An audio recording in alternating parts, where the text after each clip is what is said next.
નમસ્કાર વિદ્યાર્થી મિત્રો, હું છું ખ્યાતિ. સ્વાગત છે તમારું મારી યુટ્યુબ ચેનલમાં. આજનો આપણો ટોપિક છે સિંગ્યુલર એન્ડ પ્લુરલ. મતલબ ગુજરાતીમાં સિંગ્યુલર કહીએ તો એક વચન અને પ્લુરલ એટલે કે બહુવચન. એક વચનમાંથી બહુવચનમાં ફેરવવા માટે આપણે કેટલાક ફેરફાર કરવા પડશે. જે ફેરફાર મેં અહીંયા આપેલા જ છે. THIS ધીસ હોય ત્યારે આપણે THES ધીસ લખીશું. THAT ધેટ હોય તેનું બહુવચન આપણે લખીશું THOS ધોસ. એમ અને ઇઝ જેનો મિનિંગ ગુજરાતીમાં થાય છે એનું બહુવચન આપણે લખીશું ARER. એનો મતલબ બી થશે છે. વોઝ હશે તો આપણે લખીશું વર. વોઝ એટલે હતું, વેર એટલે હતા. આઈ એટલે હું, એનું બહુવચન થશે વી એટલે કે અમે. યુ એટલે તું, એનું બહુવચન થશે યુ એટલે કે તમે. હી એટલે છોકરા માટે વપરાય જેનો મિનિંગ થાય છે તે. શી એટલે છોકરી માટે વપરાય છે તેનો મિનિંગ થાય છે તેણી. અને ઈટ એટલે નપુંસકલિંગ માટે વપરાય તેનો મિનિંગ થાય છે તે. તો આ ત્રણનું આપણે બહુવચન દે એટલે કે તેઓ કરીશું.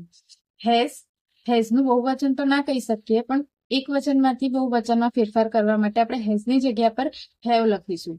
હીઝ એટલે કે તેનું, છોકરા માટે વપરાય છે. હર એટલે કે તેણીનું, જે છોકરી માટે વપરાય છે.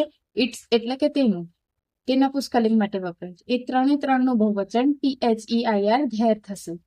હવે AKN નું ઇંગ્લિશમાં મિનિંગ થાય છે એક. તો AKN ઇંગ્લિશ શબ્દ છે, એનો મિનિંગ ગુજરાતીમાં થાય છે એક. તો AKN આપણે બહુવચનમાં તો એ કાઢી જ નાખવું પડશે. હિમ છોકરા માટે વપરાય તેને. હર તેણીને. ઇટ એટલે તેને. આ ત્રણનું બહુવચન કરીશું ધેમનો મિનિંગ થાય છે તેઓને. મી મને, એનું બહુવચન કરીશું અસ અમને. માય એટલે મારું અથવા મારી, તો આપણે એનું બહુવચન કરીશું અવર અમારું અમારી. યોર તારું, એનું બહુવચન યોરનું યોર જ રહેશે. હવે કેટલાક શબ્દ આપણે ઇંગ્લિશમાં વાપરતા હોઈએ, એની પાછળ જો કોઈક શબ્દની પાછળ ઈ હોય તો આપણે બહુવચન કરીશું ત્યારે એસ લગાડીશું. જો શબ્દની પાછળ SS, CH, SH, X કે O હોય તો ES લગાડીશું. બધામાં એક મેં એક્ઝામ્પલ આપેલા છે જેથી તમને ખ્યાલ આવે. દાખલા તરીકે BUS બસ છે, છેલ્લે આવ્યું એસ, સિંગલ એસ હોય તો પણ આપણે ES લગાડીશું. BUSES. BOX છેલ્લે છે એક્સ, એનું પણ બહુવચન કરીશું BOXES. છેલ્લે FKFE હોય, અંતે FKFE હોય તો આપણે FKFE કાઢી નાખીશું અને એની જગ્યાએ VES લગાડીશું. તો KNIFE છેલ્લે આવ્યું FE.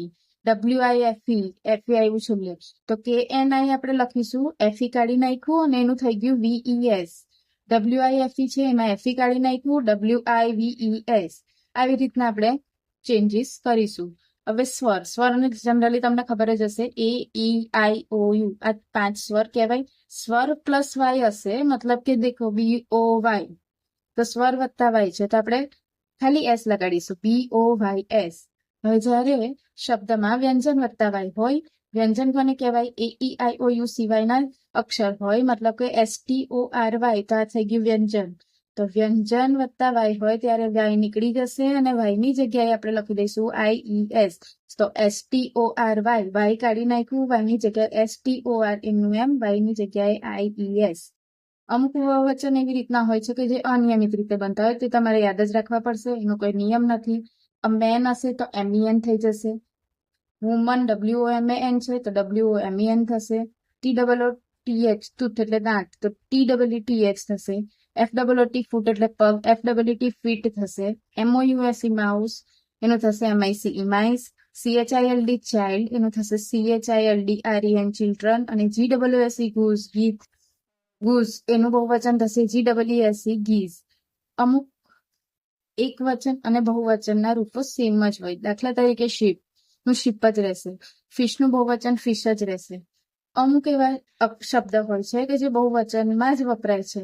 દાખલા તરીકે સિઝર્સ, ટ્રાઉઝર્સ, ગ્લાસીસ, સ્પેક્ટેકલ્સ, આ બધા બહુવચનમાં જ વપરાય છે. આશા રાખું છું કે આ વિડીયોમાં તમને સમજ પડી હશે. મળીએ છીએ નેક્સ્ટ વિડીયોમાં. Thank you.